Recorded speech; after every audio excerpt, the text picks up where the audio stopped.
Eu sou Ralph Gomes, do canal Ateu Niilista, né? E hoje eu vou falar aqui sobre apenas umas divagações, né? Apenas um papo. Falar aqui sobre a inteligência, né? Muitas vezes existe um questionamento, né? Se pessoas religiosas seriam inteligentes, né? As pessoas religiosas, né, seriam mais inteligentes, né? No caso, muitos defendem isso, né? Algumas pessoas defendem que, por exemplo, os ateus, as pessoas que não acreditam em Deus, seriam pessoas que carecem de inteligência, né? O que é um absurdo, porque a postura religiosa, exatamente, ela prescinde de uma certa inteligência, né? Ela prescinde de uma investigação, ela prescinde da ciência, né? Porque a crença, a fé, ela geralmente ignora, né? Para você ter fé, né? Para você ter crença em alguma coisa, geralmente você tem que ignorar, né? Vários aspectos da realidade, né? Porque a crença, né? A fé, ela não tem a ver com a realidade, né? Ela tem a ver com uma posição individual, né? Uma postura pessoal, muitas das vezes que tem a ver com aspectos, né? Chama de idiosincrásicos ou de criação de cada um, aspectos pessoais, né? É por isso que existem tantas e variadas religiões, né? Variadas denominações, mesmo dentro do próprio cristianismo. Né? Existem miríades, né, de formas de compreender e de entender a questão espiritual, né? Existem os espíritas, né, que já vêm de uma outra forma, né? Existem os metodistas, existem os dos movimentos pentecostais, né? Existem os católicos, né? Uns cultuam imagem, outros não cultuam. Mas como se diz, é o gosto do freguês, né? Então não existe um entendimento racional, né, sobre a questão religiosa, né? Eu diria que o que vai muito além da religião, né, e que se pode dizer que contempla até mais aspectos mais coerentes, mais científicos, seria a filosofia, né? A filosofia, ela já é um outro aspecto, né? Ela pode até ser aplicada na religião, né, mas isso geralmente não acontece, né? As pessoas não têm critério algum, né, a não ser o dogma, né, se aceitar qualquer tipo de coisa. Então, com o pensamento aqui a respeito da inteligência, obviamente, né, tem muitos ateus que falam, não, mas o religioso é burro, né? As pessoas religiosas são burras, são incapazes, né? Isso é um grande erro, quem defende esse tipo de argumento. Existem religiosos muito inteligentes, muito capazes, tanto é que existem religiosos de vários níveis, né? Inclusive gente formada, né? Gente que defende suas crenças, né, supostamente até à luz da ciência, né? Tem químicos, tem físicos. Só é mais difícil, né, o pessoal que está nessa área, na área realmente acadêmica séria, principalmente parte de física, de cosmologia. Essa turma é difícil, né? Eles simplesmente aceitarem ideias religiosas, né? Mas ainda assim existem muitas pessoas da área científica, né? Muitos químicos, físicos, biólogos, médicos, né? Das humanas, né? Neurologistas. Tem muitas pessoas que são inteligentíssimas e super capazes, né, e que estão aí defendendo posturas religiosas, né? Isso é um pouco contraditório, né, mas é interessante ver que existem muitos cristãos e religiosos competentes, né, para defender aí suas crenças. Entretanto, né, vou fazer aqui uma diferenciação entre os tipos de inteligência. Né? Por quê? Porque a inteligência, né, não denota consciência, né? A consciência é um fenômeno diferenciado da inteligência, né? Você pode dizer que todo ser consciente ele é obrigatoriamente inteligente. né? Porque a consciência ela não existe sem a inteligência. Entretanto, inteligência, né, ela pode existir sem consciência. Né? Vamos dar o exemplo da inteligência dos animais. Né? Os animais não são seres conscientes. Né? Eles são seres que agem basicamente por necessidade instintiva. Né? Você pode até compreender facilmente que existe um certo nível de raciocínio, né, no aspecto animal. Você sabe que o animal ele segue um instinto, né, de sobrevivência. Né? A natureza ela sempre ela consegue ter inserir no animal, né, ela inseriu, né, ao longo da evolução, né, um nível de inteligência e de raciocínio no animal, cálculo, né, análise de situações, de perigo. Isso tudo envolve um raciocínio alimentar. Né, mas esse raciocínio não é consciente. Né, é quase um raciocínio de máquina. Né, é um raciocínio puramente instintivo, né, e cessada a necessidade daquele raciocínio, né, cessado o estresse, cessada a questão instintiva, o raciocínio também cessa.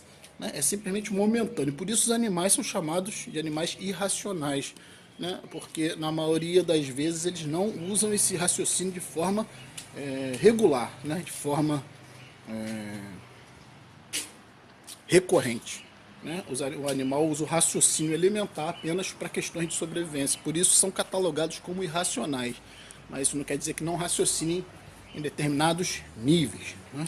Então, que fique bem claro, né, essa diferenciação, né, entre inteligência e consciência. E o que acontece? Os indivíduos que têm, né, na minha conceituação, né, um indivíduo que ele é capaz do sentimento religioso, é capaz da crença religiosa, né, é capaz de, digamos assim, suprimir, né, a realidade imediata, né, em prol de uma realidade fantasiosa ou em prol de alguma questão metafísica. Esse indivíduo, né, eu vou fazer aqui um paralelo entre esse indivíduo e uma criança. Né? Vamos ver. A criança, né, do que se trata uma criança? A criança ela não tem foco. A criança ela tem uma mente que não é ainda conceitual, portanto a mente dispersa. Né? A criança ela não tem muita noção da realidade. Né? Você bota uma criança, por exemplo, num quintal, né? Qualquer graveto vira uma espada, né? Um galho pode virar uma espada, né? Pedras podem virar cidades, né? Uma toalha, né, pode virar uma capa de um super-herói. Né? A criança tem uma certa sensação de imortalidade, né, e de eternidade. Né? A criança, ela em qualquer ambiente, né, ela consegue se divertir com pequenas coisas. Né? Um pedaço de telha pode virar uma arma, né, uma arma laser. Né? Da mesma forma, por quê? Por que isso acontece? Porque a criança ela ainda está num universo não formatado. A mente da criança não está formatada. Ela é um livro aberto, uma página em branco, né? Um livro em branco a ser preenchido, né? Cheio de lacunas. Né? É dispersa. A mente da criança é dispersa. Uma das características da criança é dispersão. Né? Ela não tem foco, né? Ela não tem conceito, ela não tem ainda definição, muitas das vezes nem definição sexual. Né? Muitas crianças são, em ter idade, a criança geralmente ela tem um pouco assexuada, mas não vou dizer nem assexuada, né? Ou seja, ela tem uma sexualidade ainda latente e muitas das vezes ainda sem direção. Né? Isso aí pode, dependendo da educação, dependendo da criação, né? Essa orientação sexual pode ser levada muitas das vezes para vários lados. Né? Então, o que é definição sexual? Definição sexual é uma questão complexa. Né? Depende muitas das vezes de fatores genéticos, de fatores também, né, locais, de fatores comportamentais. Né? Depende de influência muitas das vezes. Né? Tudo isso interfere na opção final do indivíduo. Né? Que não é bem uma opção, né? Nós sabemos que é mais uma orientação.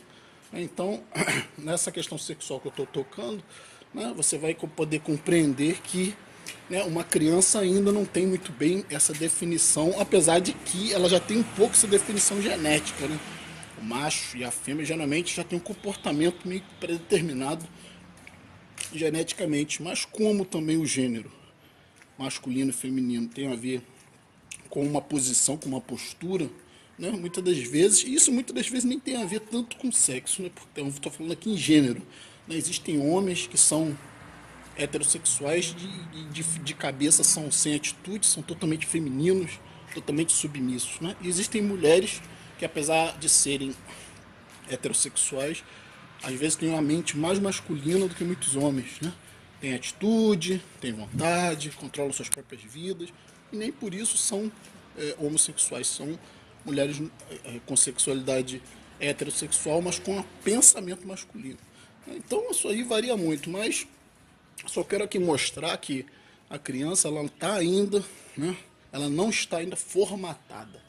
Ela ainda é uma página em branco, né? Dispersa. Então, ela não vive no mundo real, uma vez que ela não contempla o mundo real pela falta de conceito, pela falta de foco, né? Então, tudo na criança é desfocado, né? Por exemplo, a criança à noite, né? À noite um vulto pode virar um fantasma, né? Um reflexo pode virar um demônio, né? A criança, um sussurro ou até um miar de um gato, né? Já tem gatos que quando estão em fase de cio, né, gemem como pessoas, né? Então esse gemido à noite pode ser confundido para a criança, é confundido com fantasma, né? A autoridade, a força, né, de um pai, né, ou de um mestre, ou de um líder, para uma criança, né, é visto como suprema, né, como, né, a criança ela idolatra com facilidade, né, ela se entrega com facilidade, né? A criança, se tiver empatia, né, se ela, isso é muito comum na situação da pedofilia. Por que acontece tanta pedofilia? Como é que é a pedofilia? A pedofilia é uma sedução, né? Tá até o termo sedução de menores, né?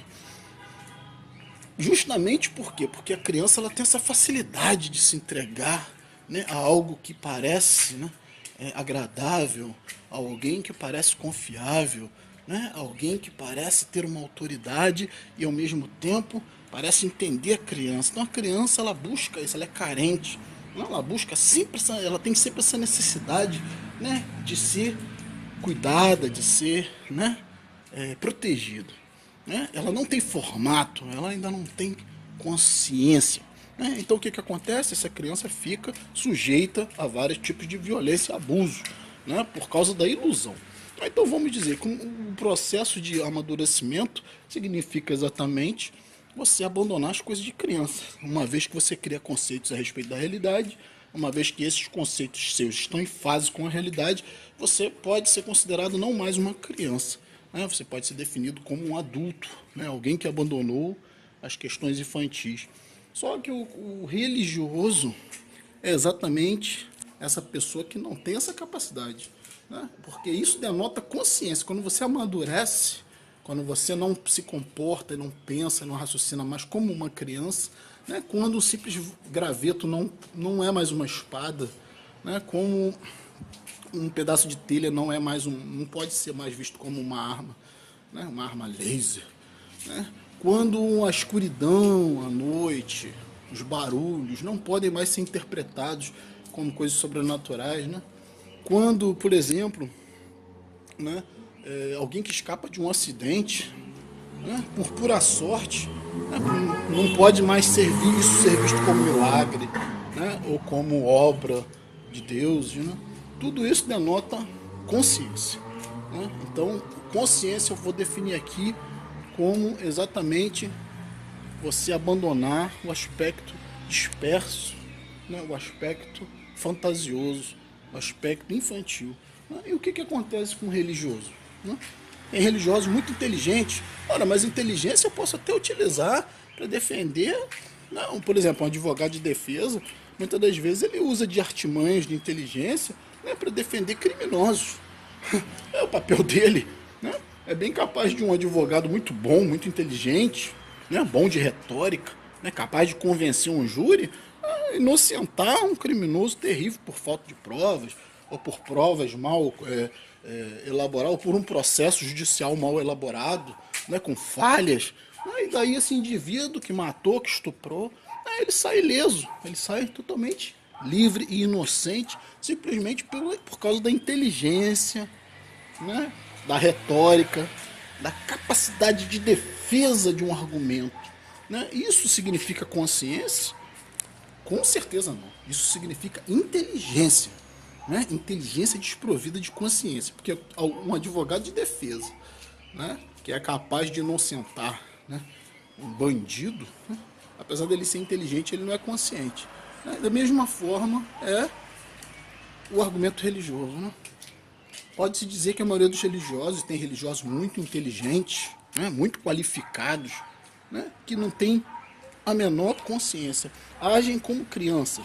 Né? O que é uma criança? Né? Uma criança, como eu acabei de falar aqui, de demonstrar, é exatamente alguém que tem a capacidade, né, por não estar ainda focada, pela mente estar dispersa, pela mente ainda não ter um conceito a respeito da realidade muito bem formulado, né, por estar em desenvolvimento, né, uma consciência que ainda está, é um protótipo de consciência ainda.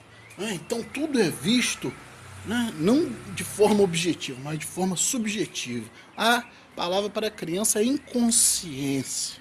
Né? É a mesma questão do animal. O animal ele só usa o raciocínio em função de uma necessidade. E a criança, idem. Né? Vivem numa inconsciência, tanto a criança como o animal. E o nosso aspecto mais animal, né, é o nosso aspecto mais inconsciente, mais instintivo. A nossa capacidade de ter medo, né? de se afastar de certas situações simplesmente por autoproteção, né? Questão existencial. Né? Um animal ele não está preocupado em saber se existe realmente um perigo real ou não. Né? Instintivamente ele se afasta de qualquer indício de perigo, ainda que não haja perigo algum. Né? E isso é muito interessante em termos de sobrevivência. Né? Um homem, né, consciente, ele avalia e se realmente o aparente perigo não representar perigo algum, né, isso para esse homem vai ser, né, esse homem vai ter um diferencial em relação aos outros que estão com medo, né, que estão apavorados com coisas que não deveriam estar. Né? Então esse homem se torna um homem consciente, é o líder, né, é o cara que tem a capacidade de construir um barco e avançar os mares, enquanto outros estão achando que o mar é controlado por Poseidon, que os deuses não permitem que o homem, né, faça as navegações, né, que Deus vai punir. Né? Esse homem que tem técnica, que tem a visão da realidade, ele consegue, além do seu próprio medo instintivo, superar tudo isso, né? E aí daí as grandes conquistas da humanidade. Então o que eu estou dizendo aqui é que o religioso ele age exatamente como uma criança. Né? Como a criança vê, né, num graveto uma espada, né, ou num pedaço de plástico. As crianças valorizam, né? Acho que um pedaço de plástico é um super-herói. Não, vai na seção de brinquedos. Né? Vai lá na loja de seção de brinquedos que você vai ver o que é a criança. Né? Um pedaço de plástico se torna, né, um boneco, um herói. Né? Aquilo ali, uma toalha se torna uma capa. Né? Uma máscara faz você ter superpoderes, uma máscara de plástico. Isso é o universo da criança. Da mesma forma, o universo religioso é assim. Né? Um livro comum, cheio de páginas, escrito por homens, se torna um livro divino. Né? Homens comuns, né, se tornam homens de Deus. Né? Homens comuns que cagam, mijam, suam, transpiram, né? Fazem sexo igual qualquer um. Né? Mas não, dentro da religião, um homem comum, um padre, se torna homem de Deus, assexuado, né, iluminado, santo. Isso é uma visão infantil. Né? A criança idolatra os pais. Né? Os pais não erram. Os pais são perfeitos. Né? É a mesma visão da religião. Né? Você é religioso, você idolatra o seu pastor, você idolatra o seu padre, você idolatra o Papa. O que é o Papa senão um velho ridículo, caquético? Né? A única coisa que ele tem é que ele tem poder político. Não é só isso. É um merda igual a qualquer, igual a mim, igual a você. Entendeu? Essa idolatria é infantil. Mas se você idolatra o Papa, você é um pobre coitado. Você não é uma figura consciente. Você é uma criança num corpo de adulto. Então, a defesa que eu faço aqui hoje é essa, a explanação, né? Aqui é um vídeo até meio... Eu nem tenho muita pauta, eu nem tive muita pauta para esse vídeo. Um vídeo que me deu vontade de fazer porque eu estava simplesmente divagando sobre essas questões e eu decidi fazer esse vídeo, né? Então, demonstrando aqui, né, que o religioso, por mais inteligente que seja, mais culto que seja, mais retórica que tenha, mais eloquência que tenha, ele é sempre alguém que está fora da realidade, né? Ele é um teórico, né? Um teórico no pior significado da palavra, né? Digamos assim, a teoria dentro da ciência é alguma coisa comprovada, né? Existe você pode ter uma hipótese científica e dessa hipótese se tornar teoria uma vez que seja comprovada, né? As pessoas acham que teoria é uma coisa que não foi comprovada, né? Hipótese não foi comprovada, mas teoria foi comprovada, né? Se torna uma lei dentro da ciência, né? Algo que pode até ser contestado, mas, né, que já é comprovado, né, e que é válido. Então, na realidade, não posso nem chamar o religioso de teórico, né? É simplesmente alguém que divaga, é alguém que foge da realidade, é alguém. A religião tem mais a ver com filosofia, né? E filosofia tem a ver muitas das vezes com infantilidade, né? É simplesmente você olhar, como eu falei antes, né, um graveto, como uma criança olha, esse graveto se tornar uma espada, né? É muito comum religiosos darem valor, né, a estátuas, né, os católicos, estátuas de santo, né, um simples pedaço de pedra, né, uma simples escultura se torna Deus, né, se torna divindade. As pessoas querem pôr a mão, né, o pastor se torna um homem de Deus, um homem comum, entendeu? Nada de... A visão infantil faz com que esse homem se torne um homem de Deus, se torne divino, né, seja visto de forma mística. Então, é isso que eu queria falar, né? Vou encerrar por aqui, né? Queria dizer que você religioso é realmente infantil, por mais inteligência que você tenha para tentar argumentar a respeito das suas crenças, né? Mas não passam de infantilidade, né? A Bíblia, né, se tornou um livro sagrado. Oh, vou dar um exemplo para criança, né? Para criança pobrezinha que está lá no quintal brincando, né? Um graveto, um pedaço de pau pode virar uma espada, né? Da mesma forma, para o religioso, um livro vira algo divino. Então, eu sou Ralph Gomes, do canal Ateu Niilista. Estamos juntos pela propagação do conhecimento.